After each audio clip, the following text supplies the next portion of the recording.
Hello everyone, my name is Mounika and I'm software engineer. So I was just thinking to learn different technologies. I found digital marketing is one of the booming course. I got to know digital media from Google, so I just walked down to digital media and I took training from here and it's been 2 months where I have got expertise on different modules like SEM, SEO, website designing, content marketing, and Google Ads. And I would like to thank Mounika ma'am, who is the trainer from Digital Medha, where she got the vast technical knowledge and she got the good teaching skills to the students where she starts from the scratch who are not aware of digital marketing.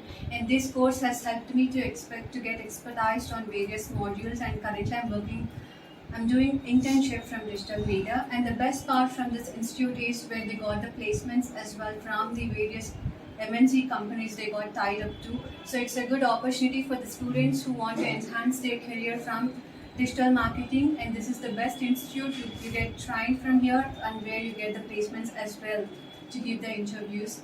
And I wish you all the very best to everyone who wants to choose this institute and learn the technical skills and get a job from digital media support.